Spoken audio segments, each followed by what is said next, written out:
is Jane Gray, and I'm with Jane Gray Homes here in Vienna, Virginia. And I'm here today with Mike Millspaugh, and he is with Cover Your Assets, a great home inspection service here in Northern Virginia. Welcome, Mike. Thank you for joining me this morning. Thank you for having me. I appreciate it. Can you tell us a little bit about your business? Yeah, I was used to be a licensed electrician. I converted about 6 years ago to become a home inspector. I was on a home inspection with a friend who wanted some help. Didn't know a lot about homes, was getting a home inspection done, and wanted just somebody else who knew about homes there. And as an electrician, I was in a lot of homes, and I was just floored by the professionalism of this home inspector at the time. And at that time, I asked him to train me. I really fell in love with the trade. So he took his time, trained me to be a home inspector, and the rest is history. I've been doing this for 6 years, love it.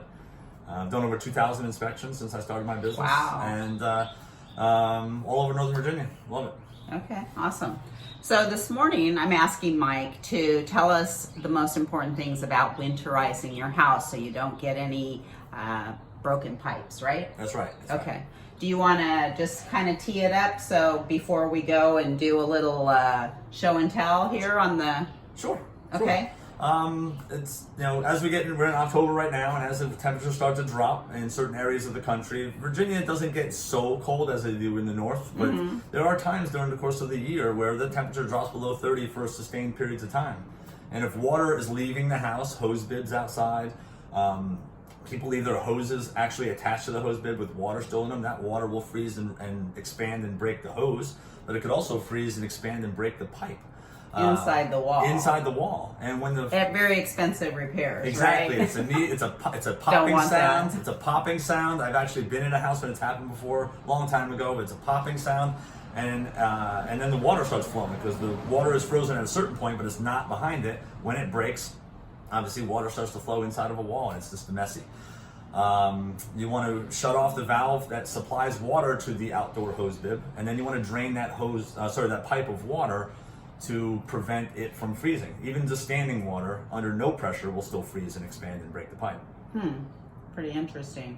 Okay, well, shall we go and take a look at some examples of the Sure. places where homeowners can take care of this? And another question for you is, when's a good time to do this? Is it right now? I mean, well, if you think we about had it, a huge drop in temperature, but we're not freezing yet. We're not freezing yet. I actually put a post on my Facebook page to all my clients who follow me to saying it's right around now. You're pretty much done washing your car. You're not really watering your gardens and grass anymore. You're not doing anything outside with your hose bibs. It's a good time now to do it, or you'll forget. So a lot of times I tell people to pick a holiday. Hey, pick Halloween or pick Columbus Day or something like that. Pick a day that you do it every year. It's something that's easy to forget. It's just so easy to forget. And all of a sudden, it's 30 degrees and snowing at the end of November, December, and you forget, and it could be a problem. So sometime around October, before the temperatures really hit. All right, awesome, very good. All right, so we're gonna go take a look. And Mike does something really fun. He told me about this, and I'm gonna let him explain. He's really into baseball. And he does this thing called fake fandom. So, Mike, tell him what that is. I'm from New York. We're huge sports fans. There's many, many big sports cities in the States, but I haven't been to every baseball stadium. So my buddy and I, Bruce, we decided to start 2 or 3 times a year, go into different cities. And when we get to that city, we'll basically assimilate ourselves into the fan base by buying jerseys, going to a couple of home games, and just rooting for that team without a doubt, forgetting our normal teams and just rooting for the team. So this year we did the Cubs and St. Louis Cardinals. Literally a couple weeks ago, just before the playoffs, I bought an Anthony Rizzo jersey. He bought a Chris Bryant jersey. We just assimilated ourselves into the fan base, and we had such a spectacular time. No, they have no idea. They're just Cubs fans, and the fans there were spectacular. Every city you go to, the fans just love their teams. Here in DC, everywhere. Next year we're going to hit San Francisco and Oakland, and probably Milwaukee. We're just going to pick a couple cities you just don't normally go to. They have teams and those fans love their teams, and we're going to go enjoy those teams and those fans and their food and their beer and their just fun It's just a great time. I And you heard it here first. I encourage you guys to do it. We This just is a new called it. thing. I named it Fake Fandom, where you know players of the team, so you just go and you just root for that team, and people high five in the after runs are scored, and you commiserate with them if they lose, and in fact, the Cubs lost both games we were there, and we still had such a great time. So something you can do. All right, nice job. Okay, so here we are in front of the water heater and all the water pipes. So Mike's going to show us what you do. Yeah, this is the utility closet in this specific house, and locating the valves that supply water to the outdoor water spigots is probably going to be your hardest thing. Sometimes they're above the water heater, sometimes they're by the main water valve. I've also seen up here. I've also seen times when they're underneath and behind the kitchen sink. There's a bunch of valves there for the hot and cold for the sink, hot for the dishwasher, and another valve that you don't know what it is. It might be for this hose spigot out in your backyard. It really depends on the age of the house and how the construction happened. I can help clients if anybody has questions about it. Give me a call, 703-395-2753. You can email me. It's mike@coveryourassetsinspections.com. With technology nowadays, with video phones, video chats, and pictures, I can kind of help you dial in where that valve or those valves are located to shut off for your hose bib supplies. In this specific house, they're right here. There's two valves here. When a valve is with the pipe, traveling with the pipe, parallel to the pipe, the valve is on, and when the valve is perpendicular to the pipe, the valves are off. And what you want to do is you want to shut the valves off to the hoses. This is for the front and back hose. The front hose is located in the garage in this specific house, but the rear hose is obviously outside. And you shut that off here. And these are the supplies. So now I've taken the supply away from the hose bibs in the front and back of the house, but there's still water in the pipes. So what you need to do is go out front and out back, remove your hoses. It's always good to drain the hoses and bring them in the garage so they don't freeze. But you want to turn on those valves for the hose spigots to drain any water from the pipes. If water drains, then that's awesome. That means the pipe probably goes up, over, and then down and outside. But if it goes down and underneath your house, because it could do that, and then up and out, you won't get any water draining from the hose spigots.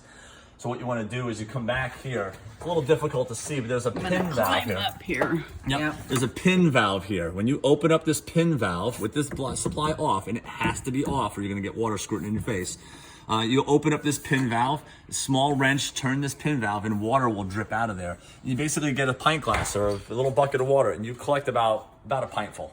I mean, that's what I tell people. Everybody's got pint glasses in their house. You open up, take a full glass of water out. What you're doing is you're removing water from the end where the hose spigot is, and you're bringing water inside the insulated space, inside the walls, so it's less likely to freeze. Okay. And you also always leave the outdoor hoses, the hose valves on all winter. If there is water remaining in the pipe, because they're off right here, they're under no pressure. If there is water remaining in the pipe, and it should happen to freeze, it'll have a space to do that. It'll actually icicle out the hose spigot. If you have the valve shut off, it's under pressure with water and air in there, it'll still freeze. So you want to leave those outdoor hose spigots opened during the course of the winter months. So the water just... So the water, yeah, so nothing's gonna freeze, and if it does happen to freeze because you didn't drain enough water out, it has a place to do that. Okay, right? Expand, exactly. Right. We're trying to stop expansion from freezing water, expanding and breaking the pipe. All right, sounds good. So let's go look at one of the actual hose bibs. And here we are outside now, so like I said, we've shut off the pressure inside by turning off the hose bib supply valves, and outside the house, simply remove the hoses. At this point, there may still be water in some hoses. You want to drain these hoses and bring them inside. Hoses are less likely to crack and water will freeze in them when they're inside the garage. And then here, you open up this valve.